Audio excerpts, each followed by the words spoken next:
Playoff contest week rolls on. Hopefully you guys have been digging the other shows. We had ADP chasing, we had the Boomer Opto reveal, and last night's marathon ownership projection stream. And tonight we got the stat chasing fellas with us. We're going to do a little hodgepodge, some FFPC, continue the discussion from last night, talk about Sack and Drico's favorite angles in this contest, and then we'll do a little Underdog as well.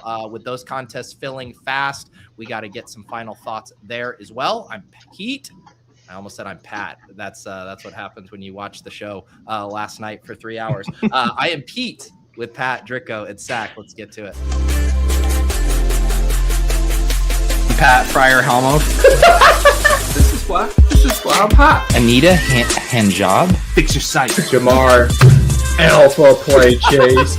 Are you kidding me? Kadarius Toney? You can't handle the heat. It looks like we're finally Piss Boys here, right?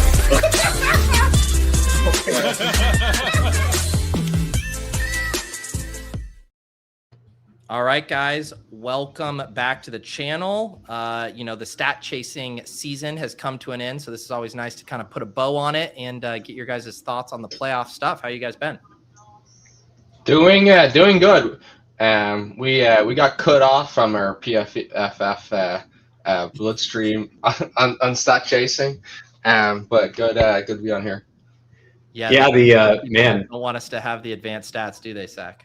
No. We got too powerful. Yeah, the PFF account locking me out has been a real annoyance for Showdown. I pretty much every Showdown slate I would go in and look at the last few game logs, look at usage stuff, and tell me how much money you want again on Showdown and why you can't pay for your own PFF. I mean, we may have to pay for the TFF subscription just to have it. The lovely points over at or the lovely people over at Fantasy Points did hook me up with a comp sub over there, so I've been using that for now. But I got so used to the PFF format, whenever you got to switch to a new system, you're slowed down. So the process has been a little less efficient for these last few slates. Still been new IDs is always tough. It's the we need a universal ID for these players, I think. Oh, please. We also need a few more super chats before we can afford the enterprise level subscription for all of our individual users. Sack, I know you've obviously been deep in the Underdog streets. I think we'll save that for after FFPC stuff. But where are you guys at with the playoff challenge this year? The prevailing theme has been just how wide open things are. It looks fun this year. I'm pretty excited. It's my first year maxing both of them, so I'm very excited about it. Yeah, I think what makes it the most fun is how wide open just the AFC is specifically, where all these teams that you would never usually consider as Super Bowl run contenders are extremely live to do that. I think that makes it a lot more interesting. I'm a little surprised that people are not open to doing a Stafford build more. It just feels like the Rams are the strongest team in the NFC, and I don't know, maybe I'm a little crazy, but it feels like you could easily have a thing where Devontae is getting touchdowns like he is prone to do, and Puka accumulates a good number of points, but Stafford is really the one that you need. All you really need is hey, the Super Bowl is where Stafford goes off, and that's where the difference is made. So I don't know. I think Stafford's kind of interesting. He's a fun one. And it feels a lot like you remember the Dak Prescott and CeeDee Lamb year, where CeeDee Lamb was the highest owned receiver. It feels a lot like that, where it's so hard in your mind to envision a playoff run where Puka goes 4 games and isn't the optimal RAM. But I'm sure when you actually if you ran Sims on it, it's way more often than ownership will come in that would indicate. Yeah, the tricky part with it is even if he's not, if he's the optimal, but even if Stafford outscores Puka, then you got to go and you got to find some other player, that makes, that doesn't make another team able to catch you with a different quarterback. So Right. You know, Bo You're Nix, needing Patriots to lose in round 2 basically, and Yeah. Bills out to Jags feels pretty plausible, and then Patriots out then in round Lawrence 2. is live. Yeah, but I mean, Lawrence, because who's their most likely opponent in round 2 then? Patriots. Yeah. Yeah. Yeah, so that does end up being a little sticky. I think you can do it through ETN. You're getting though, three, like, Right. How do you replace the Puka points with another receiver? How your 2v2 of Stafford plus one other receiver versus it's like it might be plus Diggs Trevor and May Lawrence. gets 3 games, you know, or it might be it's ETN versus. I think ETN is the cleanest way to do it because the if you cleanest get way to do it. if you And then get you're the rooting for Jags, if the Jags are rolling, then just trying to capture the highest amount of the touchdown equity.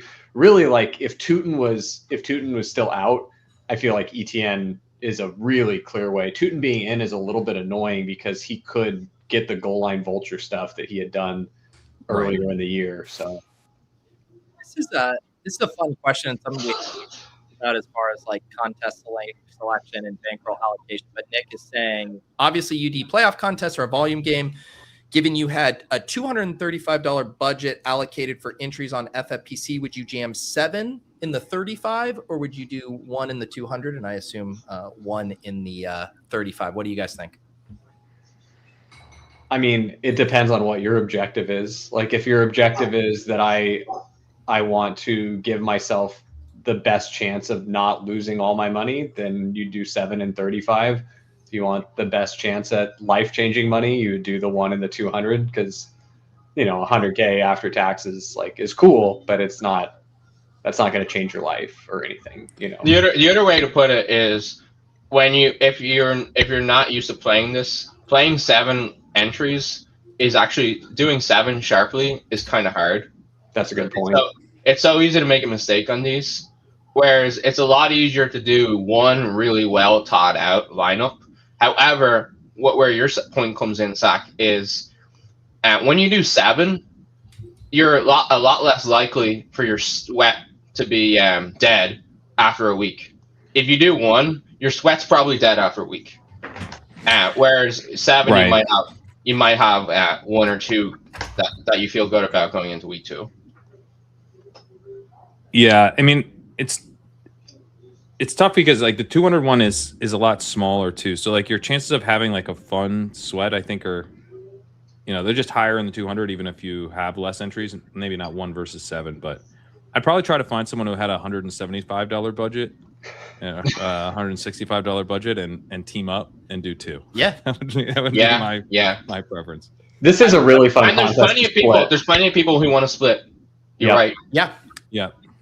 It is fun to just bounce ideas off other people and build and kind of mash up your takes with someone else's and then make it fit, like Dricko was saying, in a cohesive fashion. So you're actually not making bracket or fade mistakes. The other thing I'll say, just from a sweat perspective, it is really funny to juxtapose the FFPC with the Underdog because the Underdog sweat is so backloaded, right? Like you just don't know anything until the Super Bowl. Like you can't count anything. The FFPC, there's going to be some had to have it pieces immediately after wildcard weekend, and you will know on a single entry if you're live or dead based on just what happens in wildcard weekend. So that's the other thing about do you want to front load or back load your sweat with this stuff? All right, let's see here. Dricko, how about this? If you guys had only 1 lineup in the 200, who would your quarterback be? I feel like the quarterback stuff has been kind of the most spread out, interesting conversation so far. I'd probably go Trevor Lawrence. Tim or Bo Nix. Sorry, I didn't mean to say 2, but I did. No, you can squeeze 2. And how about you, Zach? I think my answer is pretty obvious. I'm going to be Drake May. Yeah. I won't even ask Pat his. So did you guys see the Sean Siegel article up on RotoViz about the playoff tournament thing? I haven't checked it out yet. Yeah, so so it's 7 contrarian ideas to take down this tournament, and the first one is fade the Patriots. Honestly, I think it's a good suggestion because people were inclined to be out on the Chargers. And then this Amarian Hampton injury, like he's the most obvious play. I have him down at 12%, and obviously I'm still kind of middling what I'll end up being at before we go, because we got to see what the practice report tomorrow is. But it's possible he's at 0, or 1. If someone wants to like get real gal-brained and play for a divisional round. But yeah, he's probably his chances at 0 is a chance he's back up around 20-ish. But I don't think he's going to be too high owned. I think people were probably not that into the play to begin with, and the injury stuff is going to move people off of it. Or if he was totally healthy, maybe we could have seen 25 or even a little higher. So, like, okay, well, now what do I do? Like Quentin Johnston, Ladd McConkey, Keenan Allen, Ronnie Gadsden. Herbert's obviously not appealing. So it's just going to be a lot of fade. So if you have conviction, frankly, if you had conviction in like Vidal, if Hampton was ruled out, that would be like somewhat intriguing to me at very low ownership. Or any of the plays, but like people aren't going to play the Chargers at the rate you would expect given their chances to win the game. Right. It's only a 3.5 point spread. Yeah. You don't think people get to Gadsden more with the pressure on tight end and Hampton being out? I feel like I know he's a little bit slappy of a pick, and so it really depends on the population. He tailed off so much at the end. Yeah. And like there's such a compelling story as to why he tailed off as well. Their O-line is dog shit. Yeah. And they needed to use that position to block more. Like, that's a compelling story. But he could still catch a touchdown and be a very strong tight end. Like, that could happen. But the gut feel of it is weak, I think. Yeah. They ended the season with 2 tough losses, 2 tough matchups, Houston, Denver. He had 6 targets against Houston. If they succeed, you can see him bouncing back for a good game or being part of that success. So it certainly doesn't feel as good as Loveland in how he finished this season, but I do like that angle just with tight end being so weak. I feel like a lot of the conversation has been around how Loveland is going to be the chalk, and there's definitely some projection sources out there that have Loveland with an absurd projection, but the majority of projections out there, like for DFS, have Loveland basically in line with all the other tight, Loveland, Schultz, Strange, Hunter Henry, like all those guys project for more or less the same, except for there is one place that is like Colston Loveland is the new Trey McBride. And so there's one source that I think will steam him up a little bit. I just don't know how much pull they have over what people are playing in FFPC. What's the sort? What's the ETR is super. ETR, okay. ETR is blazing the trail on Colston Loveland for 38 receptions, 296 yards. And I think they have some pull at FFPC. Okay. For sure. Yeah.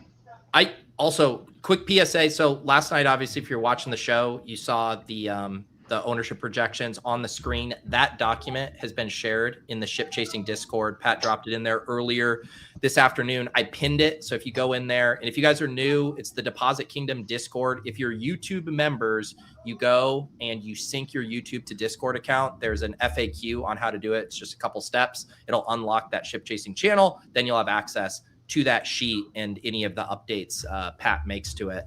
I guess that's another good question, Pat. Have you made, like, how many tweaks were you making last night during the show? Have there been any other big changes since your first pass?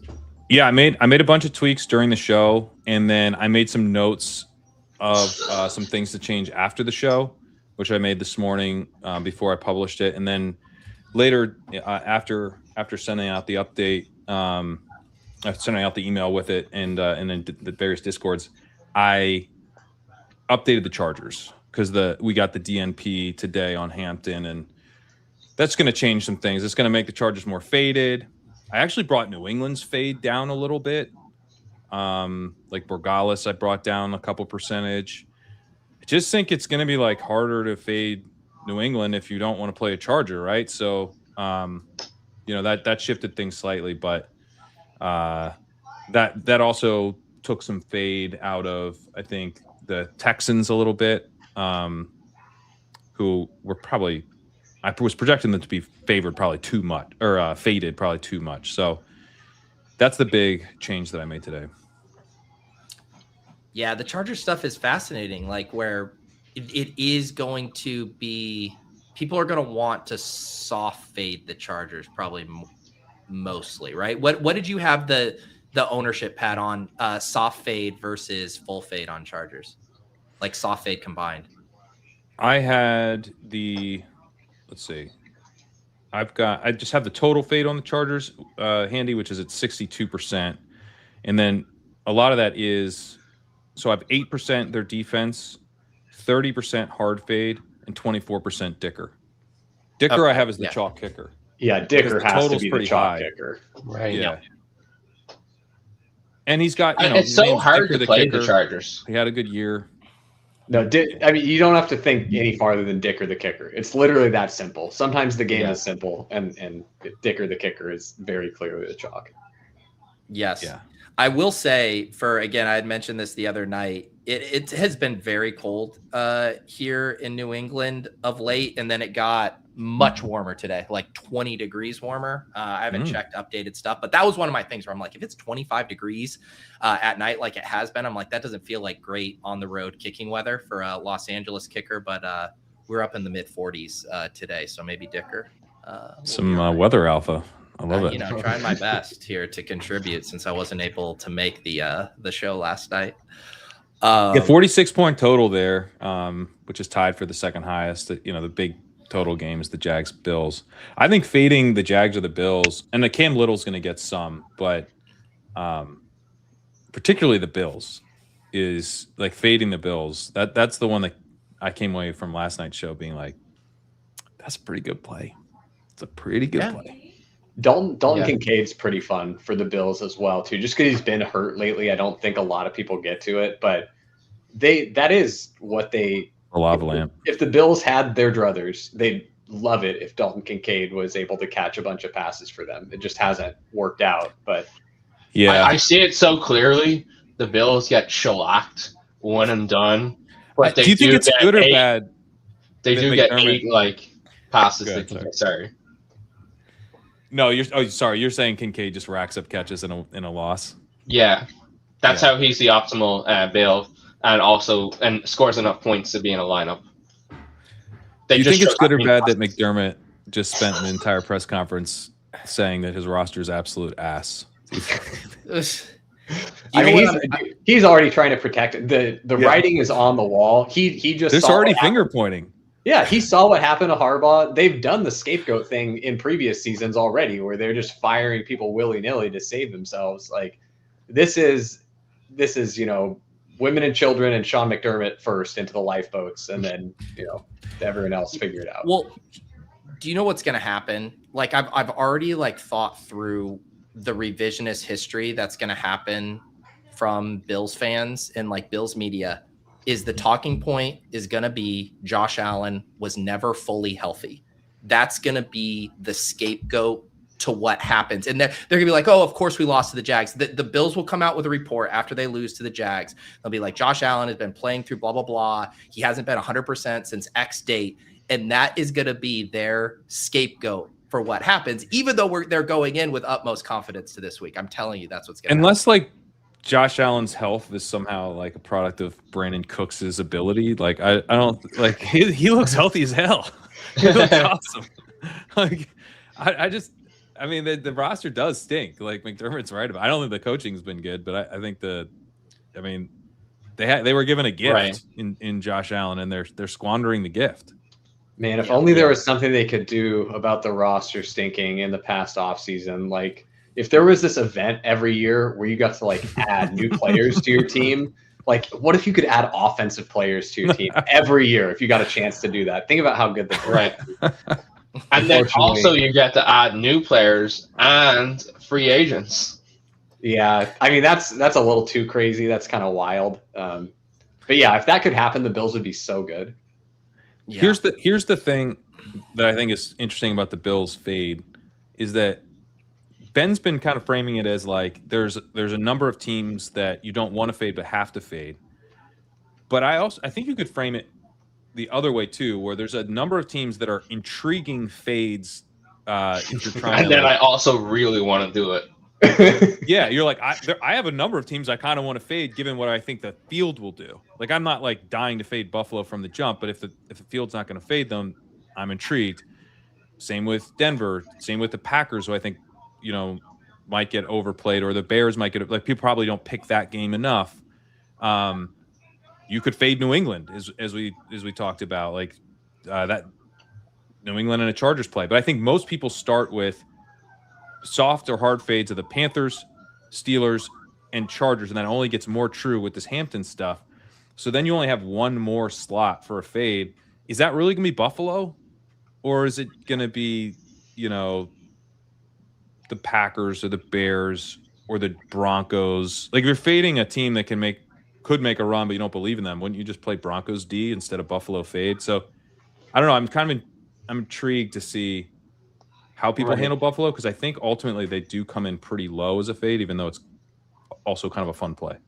One thing I'm kind of interested in is so the last two Packers and Bears games have been rock fights, and the game total there is like 44.5, so it's like fine. So it's kind of like my gut instinct and was, oh hey, that total is wrong. Like, don't they know that the last two games were rock fights?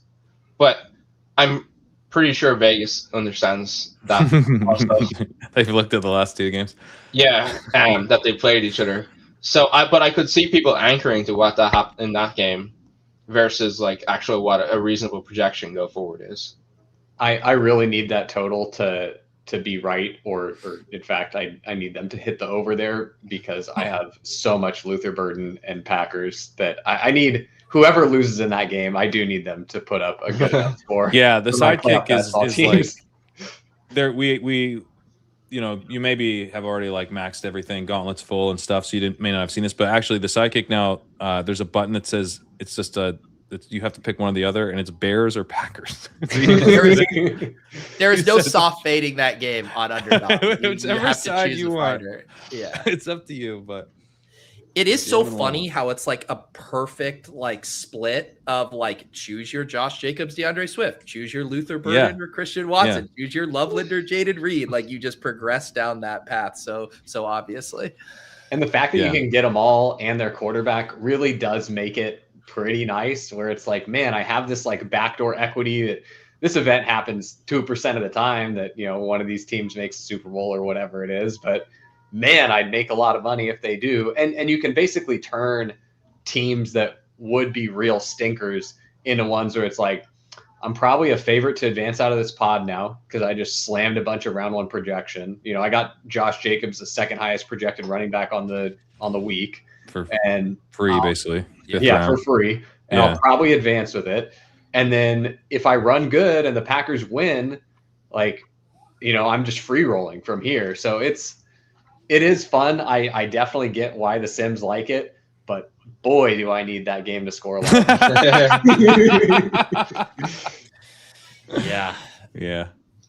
Yeah. I think, we haven't, like, how many games have we even had with full health Jordan Love and Jaden Reed on the field together with Christian Watson, like that trio? Not many. Yeah. Right. Yeah. Probably one.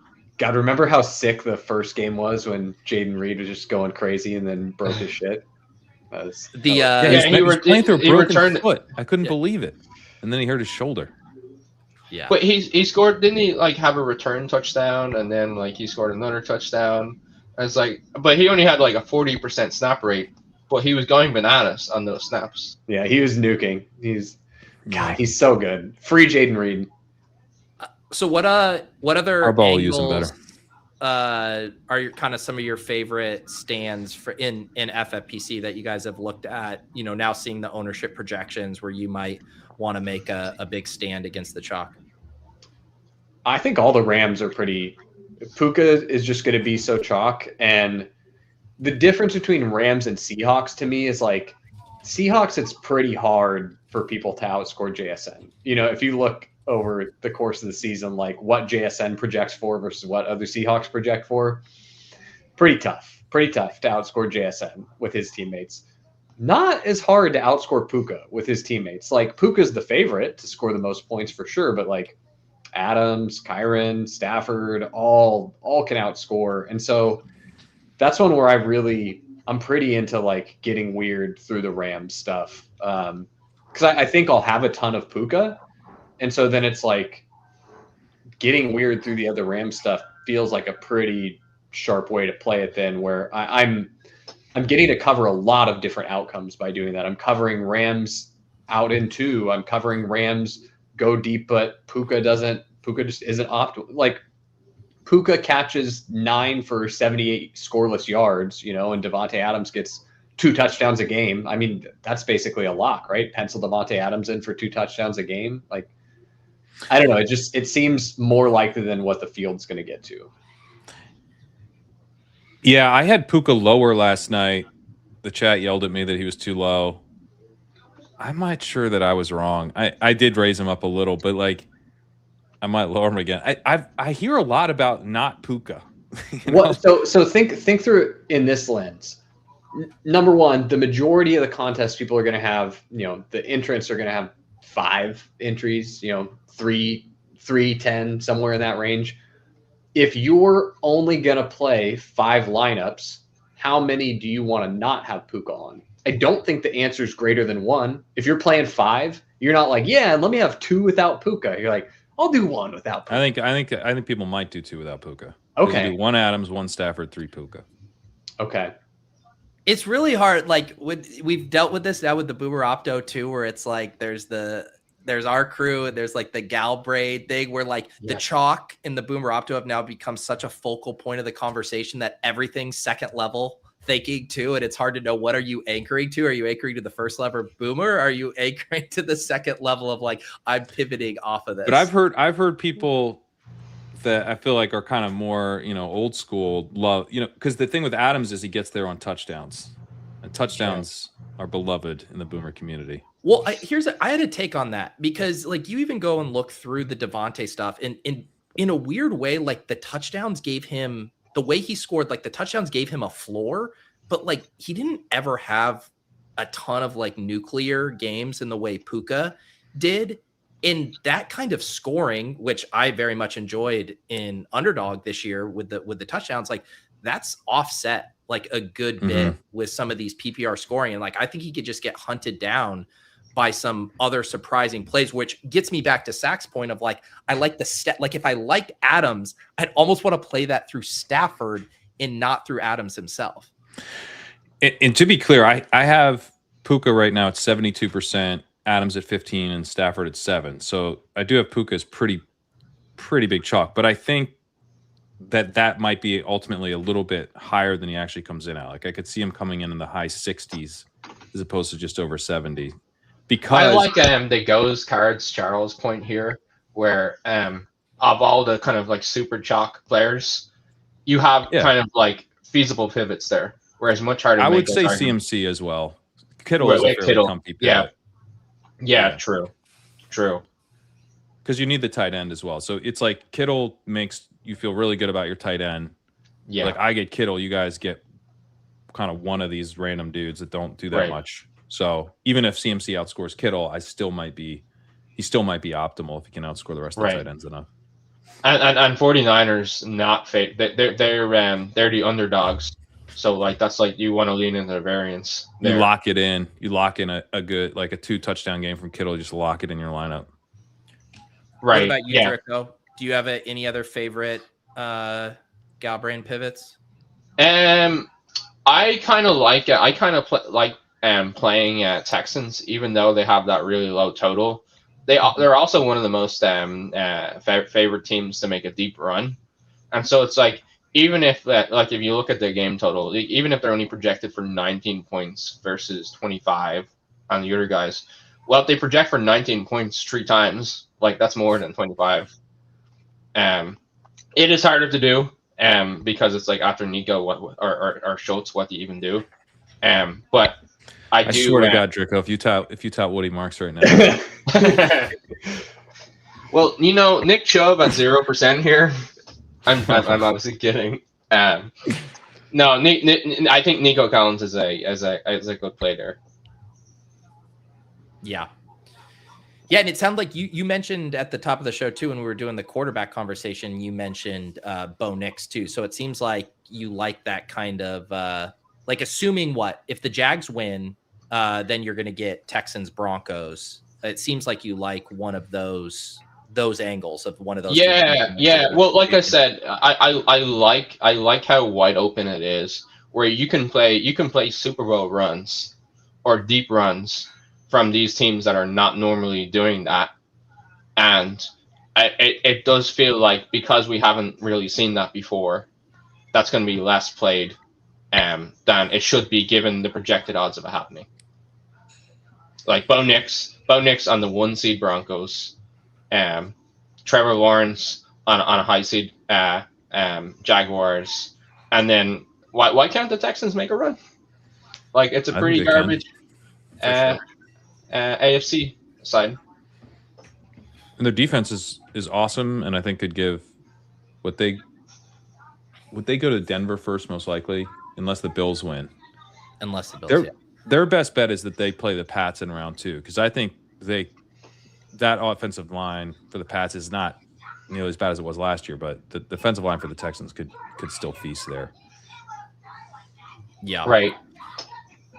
Right. Yeah, in the Texans and the Eagles are interesting because you can tell yourself a story of like the highest ceiling version of them, where it's like if we get the Eagles offense that we had, last year paired with like their current defense stuff, then it's like, well, you're pretty quickly like the best team, if not the best team. Same with the Texans. It's like if we could get rookie era CJ Stroud all of a sudden with this defense and now these weapons coming on with the rookies, then you're like, holy shit, like this is the complete package of a playoff team you want.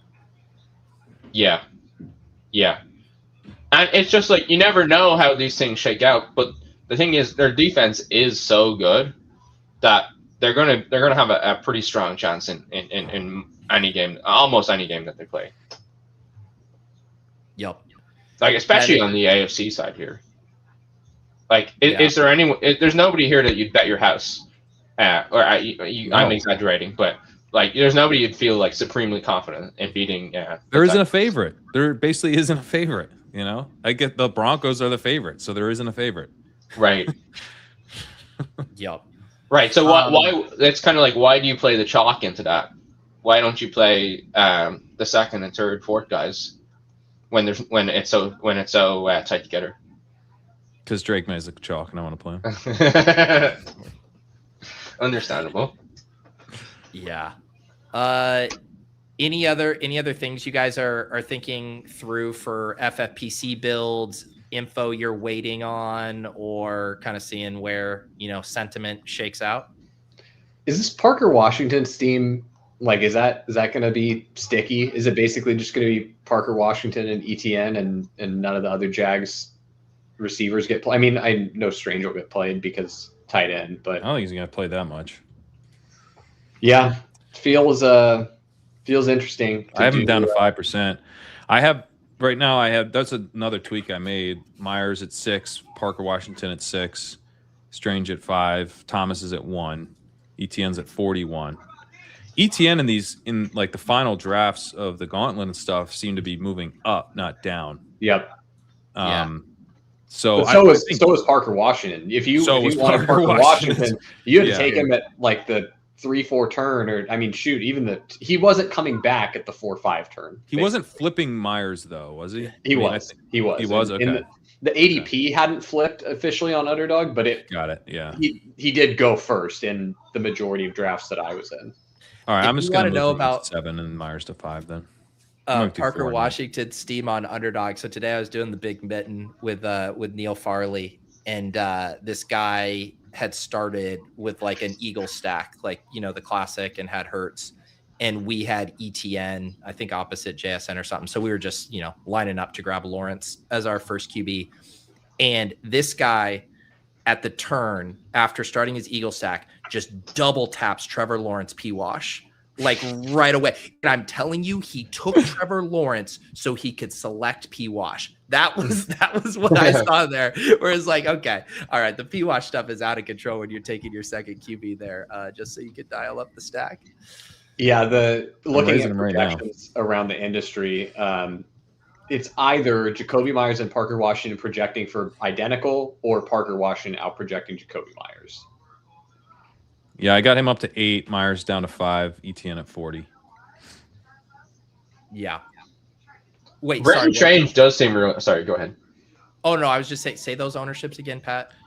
ETN 40, Washington 8, Myers and Strange are at 5. Okay. Yeah, Strange is pretty fun there. Yeah. You do run into the snake eating its own tail thing, Pat, where I do think the people who are inclined to play Brenton Strange are also inclined to pay attention to your ownership. And so the more you change the Brenton Strange ownership, the more you're going to actually change how much he's played. So right. Strange is probably one I do have control over, because someone was saying I had control over, like, Allen. And I was like, I don't. but Washington might have some influence. With the small portion of the tournament that will actually play Brenton Strange, you control it. I do. If I put it at 8, hey, just let me know, Pete. Let me know if you want to play some Strange. I'll put this at 8. No one will play. Yeah, the players have to be the right balance of slappy. It has to be the right level of slappy play, but also projecting well enough. Projecting well enough and projecting for low ownership. Yeah, it's like this perfect Venn diagram of what you have maximum control over. But I don't think that. Again, I don't think 2 tight end lineups are particularly sharp. So I don't see that being like an edge, and they're also not comfy. So I don't think I just don't think they get played that much. And if there's like I have at 1.15 tight ends, which would be, I think, the lowest we've ever seen, but not by a ton. It was 1.21 last year. So a little lower than last year. And it just doesn't leave that much room for a guy like Strange if Loveland and Goddard and Henry and Schultz are all going to get played. And obviously there's a few other guys. The conciliards did not watch stat chasing this year. We spent all of stat chasing just shitting all over Evan Ingram. Yeah, I can't imagine anyone playing Evan Ingram here. I mean, I think if you think about it being a weak tight end year, and then you're going to the levels of like comfiness, like to me, the tier is like you have Kittle kind of in a tier of his own. And again, I'm separating it from like the CMC, just like in a vacuum. And then I think you have Loveland and Schultz from like, I think you feel good about the targets you're getting. It's the preference. I would put Goddard in that tier too. Yeah, but I still think people in this, I'm just trying to put myself in the mind and I guess how I view them too, where I still feel like there's a little bit more week to week volatility to the Goddard target projection than there is to Schultz and Loveland. And then I think you'd have like Strange and Henry underneath that.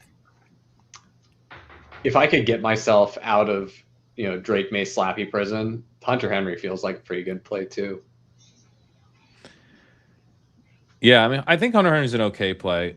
To me, the non-May play is Henderson. I still think, I mean, I guess he's not even projecting that well now, but I don't know, man. Like, this dude's so awesome. Well, because isn't it, if Henry gets there, like compared to Schultz, like Schultz could have the 8 or 9 catch game. If Henry crushes, he probably has one of those 2 touchdown games again, right? Yeah. And then it's like, does May have 4 touchdowns, 2 are to Henry, and then you still want like May? And did they lose?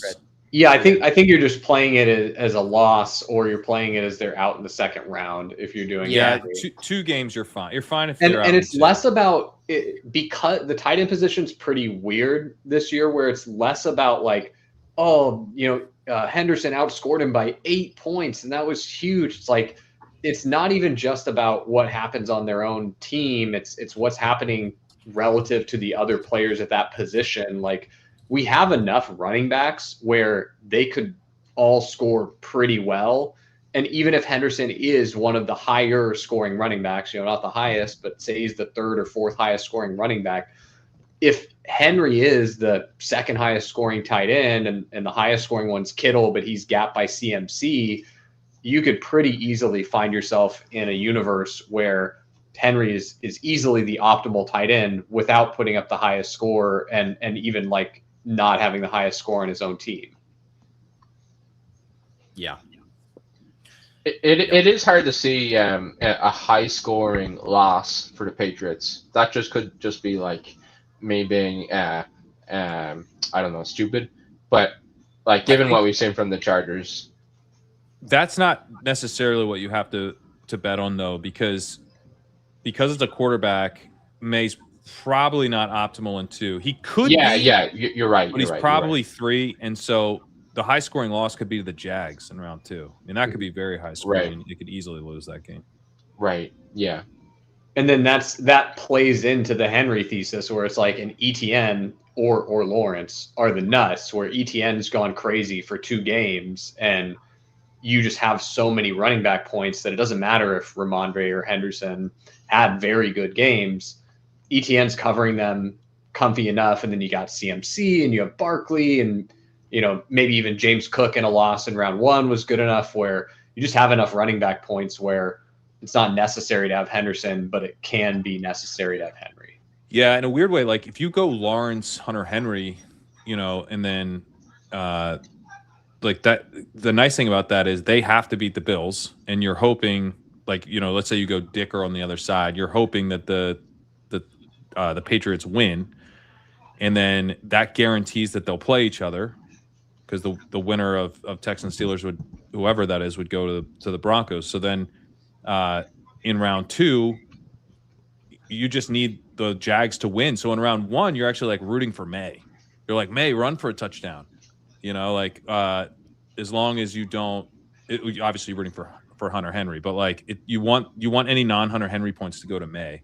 Or to just losers that aren't going to be Demario Douglas, right. yeah, Demario Douglas, Kyle Williams, yeah. bomb touchdown, like that Right, stuff's right. good for you, and it's how the Patriots score points. The Patriots spread That's it true. around anyway, so you're just like fading the running backs having nuclear games, and I think that's a pretty sharp way to. You're do also it. like I really going like in that. to round 2 and you're down, but you have Hunter Henry and Trevor Lawrence, and then you just in that game, as long as they lose, Hunter Henry can flip it for you and become optimal. So you don't. It's like, I don't know. It's one of those things where you feel like this lineup could be fun if the second game goes my way, and then it goes your way, and you're like, Yeah, I mean, you're talking me into that. I'm gonna have so much trouble not playing Drake May in every single lineup because I just love Drake May, but that feels like a good way to do it. Where Henry does feel like a good pivot. Yeah. I won't be quite so sad if the Patriots lose. Then I think it's just like, because of this tight end slate, any tight end with a pulse who's demonstrated any kind of ceiling like has to strongly be in consideration, because they could so easily separate from the rest. Yeah, and I'm wondering, like, the Loveland chalk maybe isn't quite as high as I thought, because I do feel like people aren't going to want to play 2 tight ends, as I was saying. So if Loveland isn't projecting well across the rest of the industry, and then I guess it would come down to, like, what other bear? Because, I mean, obviously we like Luther Burden, but Dunze looking like he'll be back now, that doesn't help. So how do people play the Bears if they don't play Loveland? It'd have to be Swift. Swift catches. Swift for sure gets played. Boomers will like Swift. Yeah, I might need to get Swift up and Loveland down a little. That one's tricky though too, because the Boomers do love Monungai as well. They do love Monungai. That's true. Yeah, I've heard like Monungai lots of with like Monungai. cold weather, Monungai goal line, all of that jazz. Yeah. But I do think Swift is he's just not near as cozy as Jacobs. Think about this though. Boomers that were in their fantasy playoffs with DeAndre Swift, they get 22.6 fantasy points in week 15.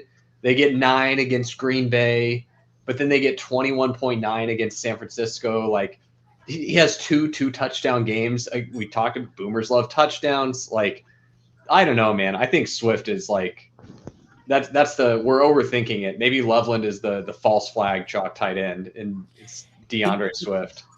And don't you think too, like the identity of the Bears, like where Ben Johnson feels most comfortable is establishing the hell out of it. He's going to want to not put Caleb in too many tough spots in his first ever playoff game against a decent defense. Like, I mean, we could see an insane amount of touches for both Swift and Monungai here. Well, and listen, guys, we all want to play Luther Burden. We all want to play Colston Loveland. So I think the ethical thing to do is to get that Swift projection up. You drop that Loveland number. I got it up a little, but let the slappies Well, eat cake. Ben Johnson definitely has wet dreams thinking about 300 rushing yards against the Packers. yeah. Oh yeah. That I thought, anytime you're invoking wet dreams, it's probably going to be an exaggeration. I don't think that was. Well, and the Bears secondary has been so bad too. Like, he has to want to slow that game down and keep the Packers offense off the field as much as possible. Yeah, for sure. All right, let's build an FFPC lineup here. You guys built one last night. We had the Boomer Opto. You guys are guests of honor. I'll let Drico go first and see if he wants to block sack with a quarterback selection. That was literally my exact thought. I was like, I passed them both off by picking first. Let me go with Bo Nix. Oh, Okay, there you go. you're going to do Trevor. Well, I think playing that what we do on the rest of the Jaguar stuff is more interesting than what we do. Even when I don't invite So Jacob sad. on a show, he finds a way to make a pick. Seriously. I like it. Zach. Let's do Dalton Schultz. Okay. There we go. Bo Nix, Dalton Schultz trading blows in the divisional round. I can see it. Pat, you go.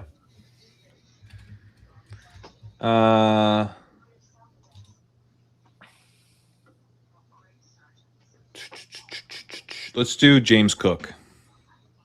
Mm-hmm. I think we want the Bills to push the Broncos here in round 2 and lose.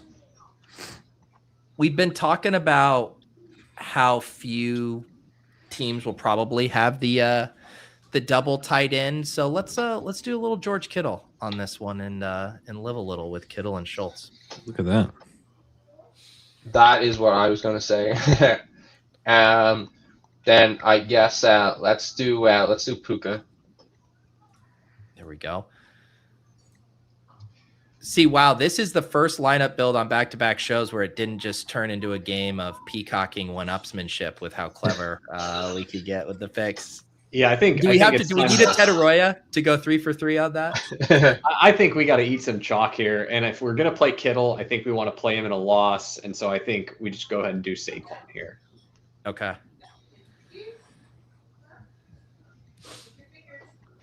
All right. Wow, they really make you scroll down for Barkley. Yeah, Saquon buried. How the mighty have fallen. Yeah, in between Swift and Jalen Warren. Tough scene. Pat. Is that his based sorted on points per game?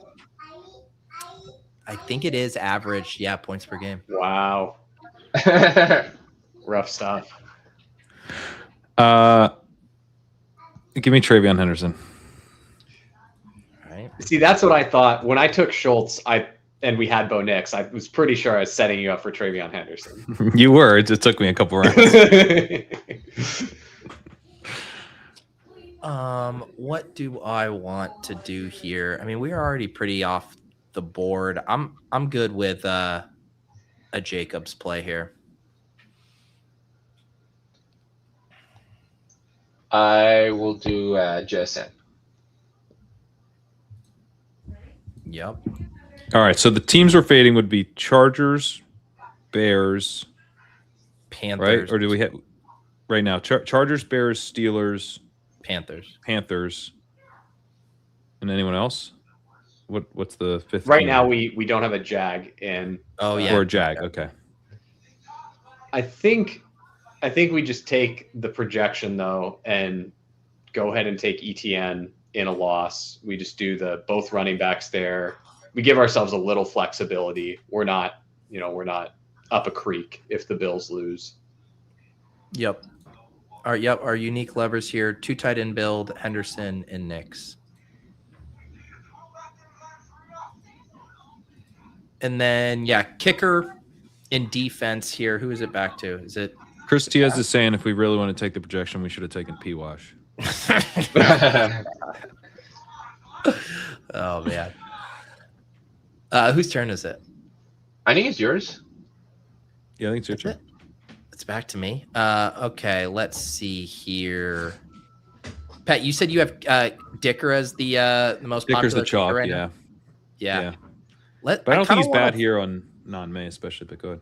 Yeah, I do kind of like the narrative. Like, I feel like the games, if Hendo is having like the 100-yard 2 rushing game, it feels like a game New England could just be controlling a ton, and the Chargers don't have too many scoring options. But I feel like I'll just do Boswell on this one. Fits nice with Schultz. Schultz can get there through a bunch of receptions and not a lot of like overall points in the game. And then we can decide if we want a full fade Chicago Panthers or Panthers. Let me get Bears D. I'll do Bears D. Okay. Yeah, they're good with the takeaways. They've got some takeaways in them. Yeah. Excuse me, was it your turn? I think it was, man. I think you're right. At first I thought it would be funny, and then I'm like, oh shit! It was like coming out of my mouth. Oh shit! It actually is his turn. Thanks for checking, but yes. So here's the squad: Bo Nix at quarterback, Barkley, James Cook, Henderson, and ETN. The running back plays. The 2 wide receivers, Puka and JSN. Did I mention 5 running backs, Jacobs as well. And then we have the 2 tight ends, Kittle and Schultz, kicker, Boswell, defense, Chicago. I like that. We got the gal brain out of the way early, and then we all kind of landed the plane in a very, measured fashion. We were responsible. We were responsible here, yeah. Good stuff there. I say we talk a little Underdog. We could kind of draft a couple mittens here, talk about the sidekick, kind of final thoughts, things you guys are doing in your final drafts here. Let's do it. So Sack, you said you're like over 1,000 drafts deep. As far as on Underdog, what are some of your biggest stands? You mentioned Packers, Bears, obviously having a lot of that. Do you have any other kind of surprising stands? Patriots, I assume. Yeah. So in the not including the way too early. My biggest from an entry fee, because I got a lot of the high stakes stuff done at the end, so it kind of skews my exposure. But from an entry fee standpoint, Drake May is my number 1 exposure. I've got 42% of my entry fees on Drake May, 32% of my teams are Drake May. The one that I'm the most happy with how I played it is Ramondre, where Ramondre was my most drafted player like a month ago, and he steamed way up after he had a couple big games. So yeah, I have a bunch of Ramondre in like, the 7th and 8th round. So that feels really good. I got a lot of digs when he was cheaper as well. I've got 32% of my teams have digs on him. The one that felt terrible to me, because I think the player is bad, but the price was too good to pass up, was Woody Marks. Yep. I have 36% of my fees on Woody Marks, only 23% exposure, but in the high stakes stuff, he kept falling in these last couple weeks. But now you get the Jawar Jordan injury, and it's like, he looks like he's the only show in town, and you get a Texans win, and you just have Woody Marks, and often I have him paired with Nico Collins, and so I get a Texans win, and I get to show up in round 2, and I've got these 2 roster spots where I'm gonna project for 10 from Woody, and I'll probably get 13 projection from Nico, and I don't really. From there on, it's in God's hands. Like that's awesome to show up in round 2 with those 2 guys at the cost that I was paying for him. The Josh Jacobs stuff, I have a huge exposure to him, but he caught some late steam in the high stakes stuff. So my entry fees are only 28% Jacobs. I got 32% overall exposure to Jacobs. And then Burden is kind of like the corollary to that, where I got a ton of Luther Burden late. So I got up to 28% fees on Burden, but only 20% exposure, where we just weren't really clicking him earlier. I mean, early in the tournament, the Bears are just not a good probabilistic bet. And so that's one where later on, the whole drafting in different windows thing really, really played out to help me balance my portfolio out. Otherwise, I was living and dying by the Packers. But I got enough Bears late that now the worst thing that could happen is that game totally duds in round one, because a lot of those pieces are advance rate pieces for me, or those like backdoor, backdoor Super Bowl stuff. Yeah. You kind of got boxed out. Josh Allen. Yeah, if you're going Josh Allen, I started to get a good amount of Allen Cook, but a lot of the time you end up like it's Allen Cook, and then you're like, I don't really feel like taking any other Bills. And so you end up playing it through like, I'll sprinkle in some of these other pieces from these stronger NFC teams, and then you just end up where it's like, what the heck? I've already got 4 Packers, or I've got 4 Bears. I might as well tack on the quarterback. And now in the event that Allen was just an advance rate piece and I get that low outcome Super Bowl where it's Packers or Bears, I happen to get in there and I'm basically free rolling like a really strong cash / bink, because my last roster spot, instead of it being Tet McMillan or a DK Metcalf, is like, what the heck? It's a Jordan Love. It's a Caleb Williams, and that just like is giving me that extra backdoor equity. So I liked those on Allen Cook teams as well, because in some ways you want, like, once you have that quarterback, you want Allen to just completely dud and it to be a Cook alpha game for like 2 rounds even, and just like get all the Allen teams out of there. And then, if you've got a full Bills Super Bowl filled out, then, you kind of get low owned Allen. It's like another way to play that. Yeah, the second QB stuff on some of the more elite projecting QBs like the May and the Allen, to try and get the ping pong stuff through. It's not just like, I saw a lot of people talking about like, oh yeah, it's because quarterbacks can dud too, and you need that to get through, but it's not just that. It's not just helping you advance. It's that when you advance in those outcomes, you've just turned your team so much more valuable. Your team, if you never drafted those second quarterbacks and you just died with the vast majority of your Drake May 1 quarterback teams or Josh Allen 1 quarterback teams, the ones that survive are so valuable because so few of them were able to get through. So it's not even that it's like, it's to help me advance. It's to like, when Drake May only scores 16 and Caleb gets 22, it's to get me through. It's like, no. It's for when that Drake May score is bad enough that the population of the tournament is going to all of a sudden, it's the, Drake May cataclysmic event. Like, no Drake Mays will survive. Yeah, it's Drake May pluribus, and you are unaffected. Incredible. Yeah. Yeah, like for real. Like, it's like, oh, well, one of a dozen of us is probably going to win this if Drake May is, gets the Super Bowl now, or Josh Allen. Yeah, same thing. So, yeah, no, that's a great way of. What is Zach? What's your JSN exposure on Underdog? I had a ton early. Let me look where I finished. I have 11% JSN. I got a bunch early, so the way I ended up feeling and wanting to play my JSN, because the Sims later really were not huge fans. The Sims actually don't mind it as much in the high stakes stuff, where the smaller the field, the less likely you are to need a full 5-man roster. And so just pretend it's Seattle Super Bowl and you show up and your only 2 pieces are JSN Ken Walker. You could ship the bigger Mitten with just JSN Ken Walker in some Seattle Super Bowls, right? Like especially a Seattle Denver Super Bowl. You might just ship it because it's such a small field. I mean, last year, I think I took 6th with 1 live player in the bigger Mitten. I had 1 player left alive in the Super Bowl. It wasn't a good one either. And everyone else had 0, other than the top 5. So I got some JSN and high stakes stuff in the like flagship stuff like the Gauntlet early and the Mitten early at a bunch of JSN. Some of those are just stone dead because it's like, oh man, I had a Broncos and Seahawks team and it's a 5-5. Well, congratulations to the other guys in my pod. But I have some that are really good where it's like, oh my God, no one was drafting Jaguars yet. I literally have Parker Washington, ETN, Jacoby Myers, Trevor Lawrence with my last 4 picks of the draft.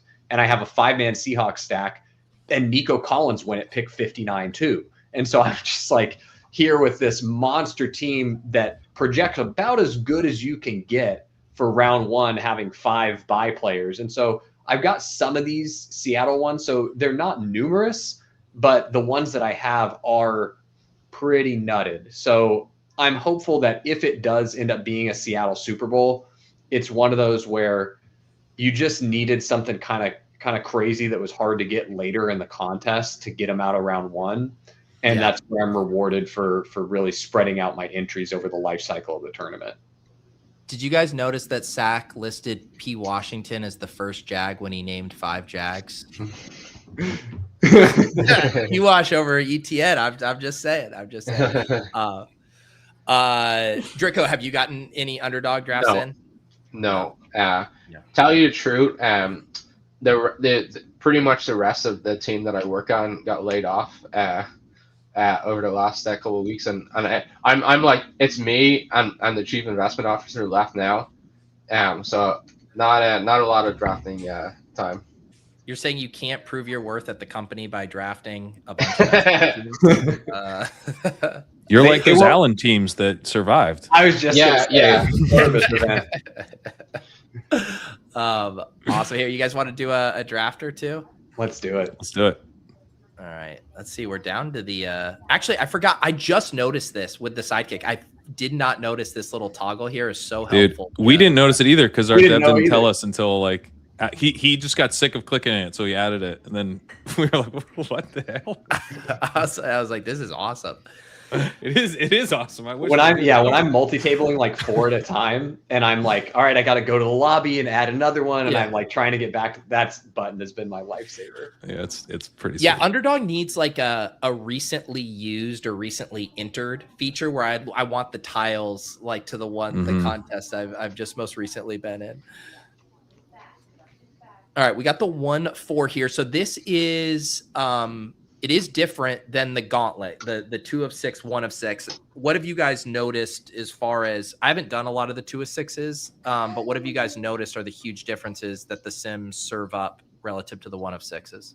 Yeah, you're going to be more into buy teams here. So the 4 I usually dislike in the 1 of 6 because you're usually like compelled into JSN or like it's just slightly too early for me to want to take Josh Allen because I'm like, I probably don't get Cook back, and then you're in a bad spot because if you go into Rams, if you go Allen Rams, then the Rams are all gone, and then you're like, well, I'm never making money in a Super Bowl because I'll end up with dregs of flex players, and so here the 2 of 6 does make the 4 spot a little more tenable because you can do JSN.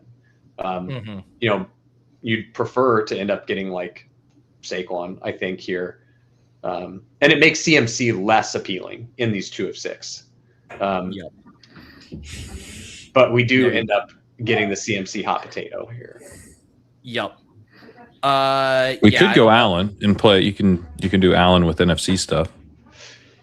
You're very likely to have a bad time. Okay. Yeah, and like zero chance of Cook coming back. Yeah, it's in the 5. It'd be Kyron probably. Yeah, but then what happens? You take Kyron, and then in the 3rd round, who do you take? Sometimes I take Sometimes I'll go into like Nico Collins if he's there.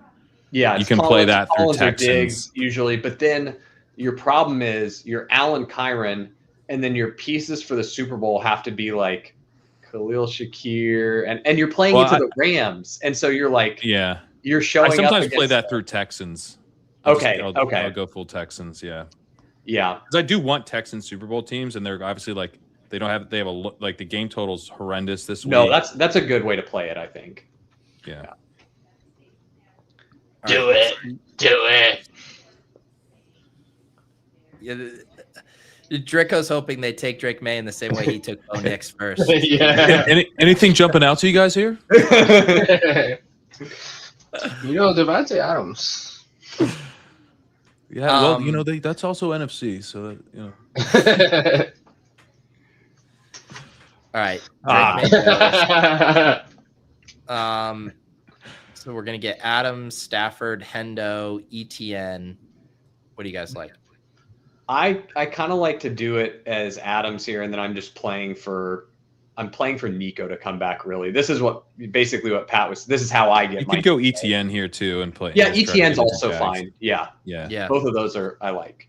I was gonna ask Sack, across your underdog drafts specifically, what % of your clicks would you say were the exact sidekick recommendation versus playing another angle or going down the queue? The majority were top guys, probably like greater than 90% top guy, which was less than I did in regular season best ball, just because the room reading dynamics are so much more impactful in playoff best ball. When I was multi-tabling like 5, 8 at a time, it's like the only time I was really deviating from who the top guy was when I knew I could push him. I'm the Josh Allen Cook team, and no one is going to take Khalil. I'm in a room with people I know. No one's taking Khalil Shakir here because they all understand that he will score 8 fantasy points most likely. And so that's another time when I would IKB it, but probably like 9 out of 10 times or more was top guy. Yeah. So in this spot, I have been taking Kittle to pair with CMC, but curious what you guys think with the running backs at the top. Well, it's given us 2 outs on AFC here if we go Harvey, right? We can... Yeah, I don't dislike that at all. Harvey's pretty nice because, again, it's a 2 of 6, and so if you're doing it from a portfolio standpoint, the 2 of 6s are almost like, hey man, here's how you don't get totally blown out of the water if the 1 seeds are the thing you need in the Super Bowl, because you ain't gonna get a lot of them in the 1 of 6. So, question about the sidekick there. So we had 2 running backs, and this is our third. Why was the sidekick saying, no, you must take another running back here? Because we have 2 running backs in the first round, but in the second round of the tournament, we have 1.2 running backs probabilistically. Okay. Because CMC dies a lot, and ETN dies a fair amount as well. And also just the way that we're going to get there, the wide receivers that we could draft can come later. This wants you to bail out into Bears already. This is one where I'm happy to just go Bo Nix and tell the sidekick, don't worry about it. We don't have to bail out into Bears just yet. Yeah. The other move would be you could go Myers or P-Wash and push into Jags. I've been burned so many times trying that lately because they're so hot right now. They are. If we're going to do that, we basically had to do it instead of Harvey and stake our claim. They're getting all blown up. It got blown up every time for me today, so I'm a little snake. It got blown up for me a lot today too. Yeah. Imwald says seems like Sutton would have been the pick, and then Bo.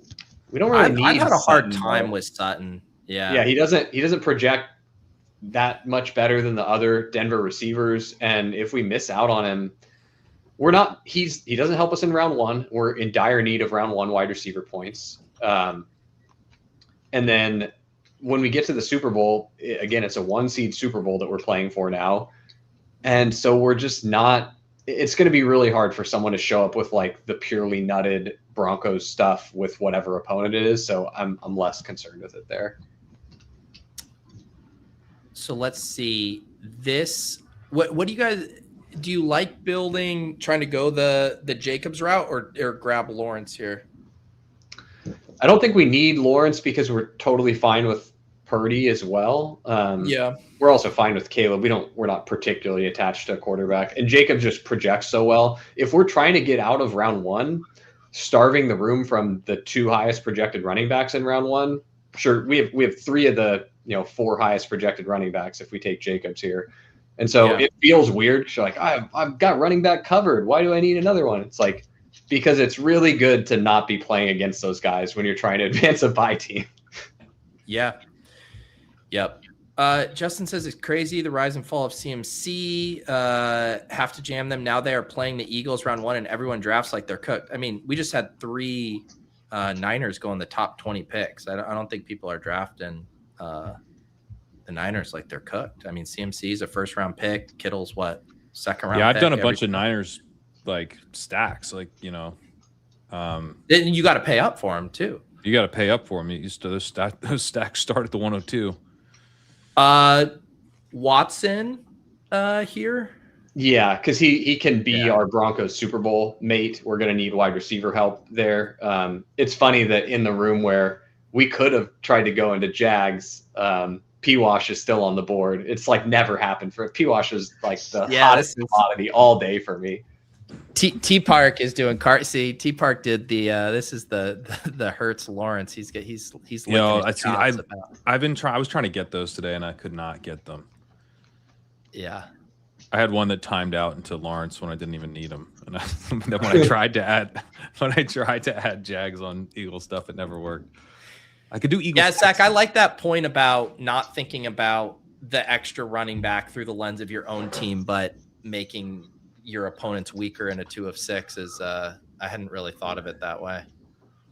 Yeah, it's just like if you look at the room, there's going to be some people with Woody Marks RB1, you know, and it's very helpful for your ability to advance. All right. So yeah, now Reed here's nice. Yeah, Reed is good.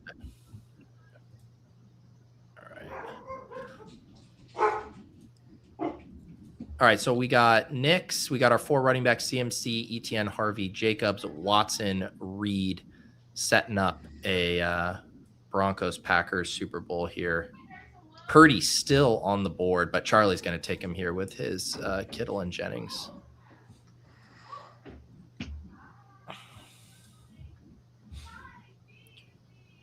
And then on this, like, how many other Broncos would you ideally like to get to? We'll definitely need at least one pass catcher. But like in the 49ers Broncos outcomes, just having like CMC, Harvey, and Knicks, and then getting one Broncos receiver, like ideally Pat Bryant, is probably fine to cash pretty strong. You know, you might not have first place locked up, but not every team can be a first place team. That's another thing that the Sims really helped me realize. Like I was throwing good money after bad on a lot of teams where it's like, dude, sometimes the room just denies you. You're not entitled to be able to draft a first place team in every room, just straight up. And so you got to recognize when you're playing for top 10 instead of first.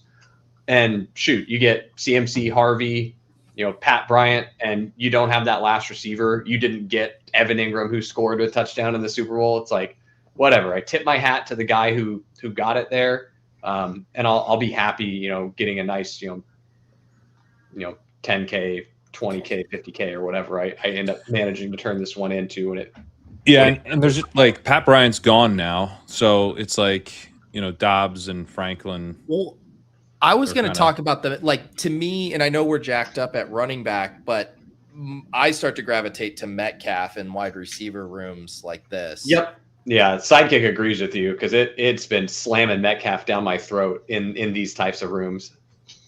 And then the question is, because you're basically deciding between you got to pick 2 of the onslaught with Dobbs, Metcalf is the advanced piece, or Franklin as your second Bronco, or Bryant who's gone. But like, how do you choose 2 of 3 of these?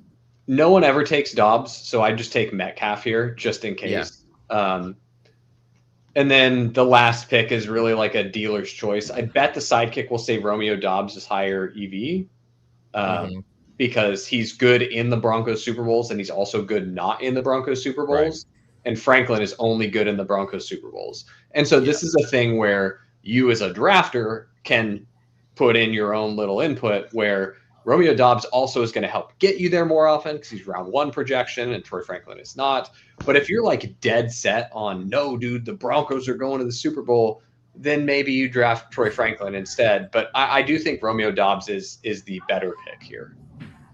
Yeah, because the way to like these builds, you can survive like a Jacob's dud in these builds where it's, the passing game is what's cooking. You hit on a Love, double stack, and CMC and ETN get you through at running back or whatever. Yeah, getting sniped on Pat Bryant really stuck in my craw there, but that's okay. What was this Pat Bryant team? Okay, a Rams, Denver, with it was a good pick for him. Yeah. No, Pat Bryant's a great pick right now. I think he wasn't really being drafted early, right? As well, so I guess it doesn't matter so much in the Mitten 3, but yeah, I was jamming him in late stuff here. Yeah, because also I have so much Troy Franklin, so that was one where I was IKBing for my own portfolio a little bit, where every 2 or 3 times I got recommended Troy Franklin, I'm like, actually, you're Pat Bryant, just because I have so much Franklin already. Yeah, and the draft percentage on Bryant has to be pretty. Yeah, it has to be I know Bryant's been making a little bit of a charge of late, but it still has to be pretty lopsided in Franklin's direction for ownership. Can we see the draft board? I want to see what running back ended up looking like for other people.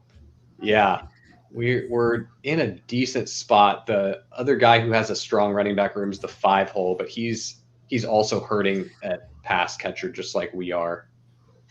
Solo Swift round 1. Yeah, you see Hendo, Corum, Marks, like Walker Swift. That's just Swift round 1. That's Solo Ramondre there. Barkley. Yeah. So we're gonna out project. Everyone in our room is dead by 10 points to us at running back, which is, it feels really weird to start that way, but it's like, dude, if you're gonna let me do that, and I'm trying to do it for a bye team, like that's why. Yeah. Yeah, and you can just see if you have a slate, and we've had this a lot, but where the running backs just outscore the wide receivers by a good amount, like you can survive some low wide receiver scores if you just hit on the 2 20-point running back scores. People were winning BRs with nothing at wide receiver. People just all year. Yeah, the nuke running backs, and it was just the wide receiver that managed to score enough. Don't totally goose me. Give me 8 or 10. That's exactly where my head was going when I was thinking through this dynamic. I'm like, you see the running back with 25 and the wide receiver that has 16. And that's what you need. Zach, if you take down the gauntlet, will you throw a pizza party with some Wisconsin cheese in Green Bay? I'll tell you what, if I take down the gauntlet with a Packers team, we'll do a pizza party. We'll get the good Wisconsin stuff. We'll be real cheeseheads. Cow in there. Yeah. We'll have a full Wisconsin themed pizza party. You guys want to do one more here? Yeah, sounds good. I have to jump in 10 minutes, but okay, I'll do what I can. We can squeeze one in. Where did my my nifty button? Oh, you got to click into NFL first. Oh, thank you. All right, there she is. All right, let's see what we get this time. Draco, give me a fun draft slot. Another 4. No. Draco, is this getting you, interested in getting the underdog streets? Or are you going to say monogamous to your work? I like FFPC. I'm probably one of the few people who does this, where I only play on one platform, but I like that. I do that because it means I get to understand that one thing better than other people. It's funny you say that, because I did the bash today, and what my guest was Guilherme. I think he was actually in the chat earlier, from Brazil. He did his first underdog draft with me because he can't draft in Brazil, but he can do FFPC. Fun fact, FFPC can travel across any border, is what I learned today. Right. Beautiful. It's kind of ironic that Underdog is like the ice of fantasy football, and FFPC is you can do this from all over the world. You know what? Hassan really let us off the hook without saying anything controversial. He was so tame. Hassan has never been more tame. Oh, man. All right. Well, you couldn't get away with bringing on an immigrant twice. Draco's just cooking tonight. Oh my god! So we can't do the Barkley. Barkley's fun. Barkley's great from the 4. I love Barkley there. The optionality with Barkley is really, really good. Yeah. Why is Promo code. Never mind. this is wigging out on me? There we go. Yeah. That was fun. Oh, also, Pat, the funniest thing about Guilherme, I always say, hey, DM me like on Discord or X, and I'll send you the link when you get onto the bash. Your name gets drawn. And he's like, I can't DM you on Discord. We're not friends or whatever. Hang on one sec here. Do I want to do AJ Brown or May? Both are very fun. May. All right, that's going in 2 minutes. Give it May. And Guilherme says, I can't friend you. And I said, just at me like in Discord, just the general, and that way I'll find you and I'll DM me. And he's like, I did it. And I'm like looking at my notifications in the Deposit Kingdom and I don't see anything. He's like, he said, I added you in the Leg Up Discord. And I was like, what? Why did you add me in the Leg Up Discord? So then I had to go in there and, there's like notifications for when you guys went live and notifications for all this stuff. And I'm like trying to find it. Yeah. So he made me go on a hunt, but he was in there because he follows for all. Caught up on the like a year of FFPC notifications. stuff. Yeah. The one thing I do like about May there is you're pretty likely to like your 3rd round pick if you go May. Oh, you're just guaranteed to like your 3rd round pick. Yeah. You're guaranteed to like your 3rd round pick. You're gonna get Hurts in the 3rd round, but the trick if you take Brown, but then you have to have this. You wrestle with yourself. Do you push Hurts and you take like a Nico or a Diggs? So, you have to be brave. Or you just commit to the Eagles onslaught and just keep hitting it. Which is a solid way to play it for sure. You can do that though and squeeze in a Diggs or a Nico sometimes. That's the thing. It's like I get all 5 plus 1. Yeah. And then Diggs is nice here. Diggs is nice here. Yep. Yeah, our next picks were basically compelled just because we did have someone start contesting Patriots, and so we just can't get them to the they won't come back to us. And so you got to lock up Ramondre. Yep, it drives itself from here. These are, when you're multi-tabling, it is really nice when you get starts like this where it's like, I know there's like a couple inflection points where I can add some value beyond the sidekick where like Pat's talking about in the 3rd round, like if you did the Saquon AJ Brown, you can like decide, can I push Hurts? What do the guys behind me have?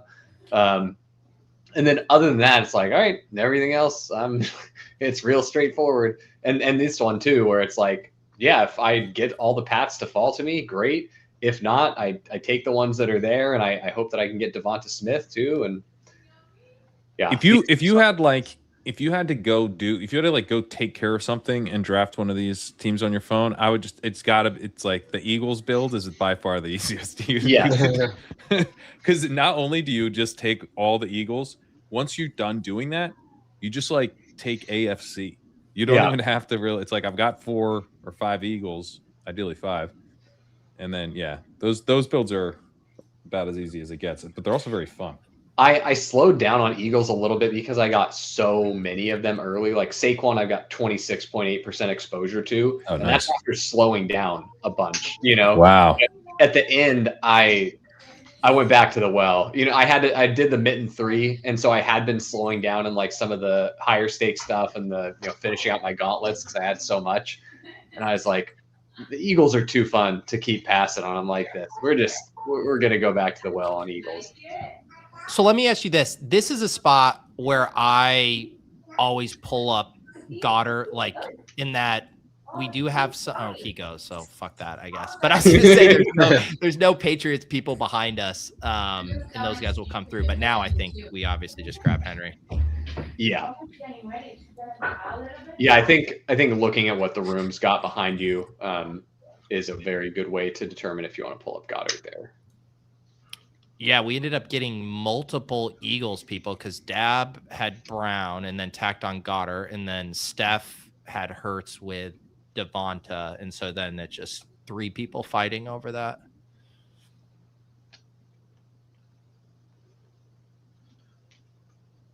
And then do we want to go down the Bears rabbit hole on this one? Yeah, I think we're Bears rabbit hole. The other thing you can do is if you wanted to go Seahawks, but I don't think you're that excited to play into Seahawks without either a more nutted Patriots side or JSN. And so I do agree with going Bears this way.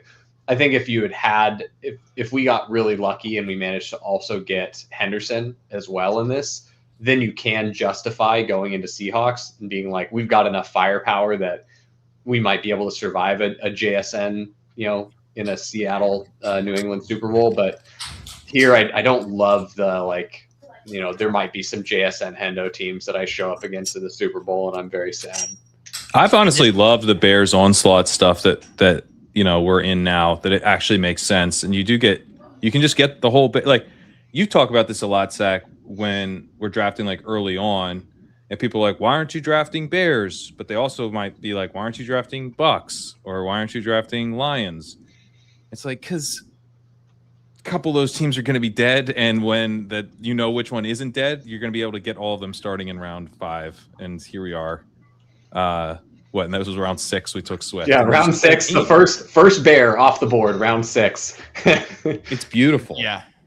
I have a lot of, because I did a lot of my volume this week, and I have a bunch of Bears now, which wasn't, I wasn't really drafting Bears at all, but just because of when I drafted, I'm actually pretty heavy Bears in addition to heavy Packers. So like you, I need that game to be fun.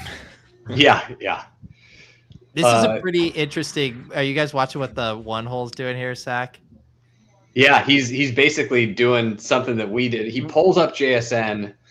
He's got, oh man, it's just a little scary round 1 because he's only got the 2 running backs there. And yeah, I want to see how he lands it. Yeah, Christian Watson. I mean, it's got to be a DK Metcalf ass team too. But yeah, probably a is this guy watching the stream and he saw you guys talking about how much you love to build? He's like, I'll do that too. Yeah.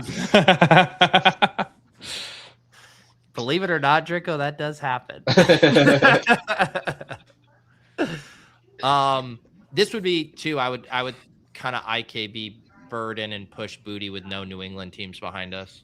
Yeah, I think you're pretty safe there. The other thing that I consider when I'm IKBing here is, are there any sidekick people or people whose names I recognize behind us that might be particularly Patriots pilled? I don't have a Burden pilled at this point's another thing though. Right. Like, Burden's going to be at the top of someone else's sidekick probably. Yeah. More so than booty. Yeah, that's fair. Right. We've got a question in the chat. Does the sidekick have any appreciation for how often the team combos it's suggesting might have been drafted? Yes, we're modeling the field that you play against as well, and that's being simulated. So that's why, some of the stuff, like when we saw, hey, Charbonnet is lower than DeAndre Swift there, even though we had good running back projection already, we probably could have afforded to sneak Charbonnet through. It's like, yeah, but the payoff when you get to those finals isn't as cool because you do have some of these really late Patriots teams with all the good guys and JSN. And so you're kind of fighting an uphill battle there. Yeah. And there's times where. And doesn't it speak to if that's being modeled by the Sims and you are getting, and I'm guessing that question comes from the spot of being like, hey, aren't you getting funneled to the same combos or the same clicks over and over? That the way the tournament works and the pods and the advancement, where it's like there's so much randomness and so many teams get blown up because of pod luck, that being duped is just not as bad as it is in basically any other format of fantasy we play. Yeah. Yeah, it's a lot like Showdown where it's a duped format. And so the question isn't, will I be duped? The question is, how much will this lineup be duped relative to the frequency that it wins at? That's the question that you're trying to solve in duped formats. Yeah. If you play a lineup that wins, I got to run. All right, Pat. I wanted to make sure we get to 5 Pats before I signed off, but we'll see you tomorrow. Yeah, you have another baby that you need to not drop. Yeah, that's right. Yeah. All right, later, Pat. I recognize that noise so well, where it's the it's like, okay, baby time. Yeah. So this drafter did the TET, obviously had to get a quarterback, so grabs Love to go there, and then they're probably going to pray that Metcalf comes back to them. Yeah, he's like Metcalf or Odunze, or just give me any port in a storm at this point for that guy. Just someone who projects for something. And Dab gets his second running back after CMC, and we are going to grab Caleb. Yeah, I really like Caleb here because our flex positions are pretty strong. Our weakest spot is wide receiver for sure, but we'll probably add one here in the last round.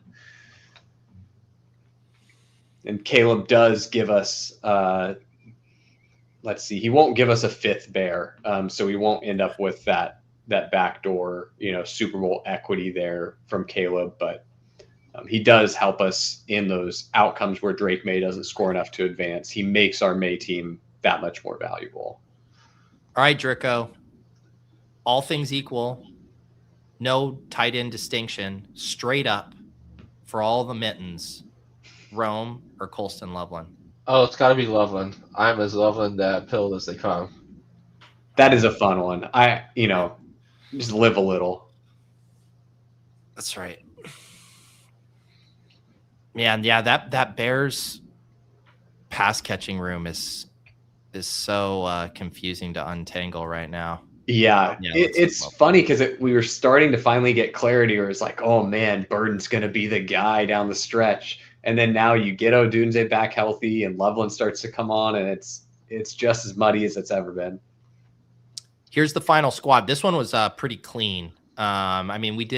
Maybe we're going to get into some Eagles there for a bit, but landed it nicely. Drake May and Caleb, Barkley, Ramondre, Swift, Diggs, Henry, Burden, Booty, Loveland there. And like you said, like no super high end wide receivers, but between the Pats trio and the Bears trio, just like getting one really good game out of each of those units, and you can advance this. Yeah, that's a fun one. I dig it. All right, guys. Well, thank you for joining us. I always like catching up with you guys, and very much appreciate your work on stat chasing over the year. And any other final words for you guys here before we, head toward lock on Saturday? Just thanks for having us, man. It's always it's so fun to do the shows together. Draco and I always talk about like, man, the years of doing stat chasing together have flown by. Like it feels crazy that is it 3 years now?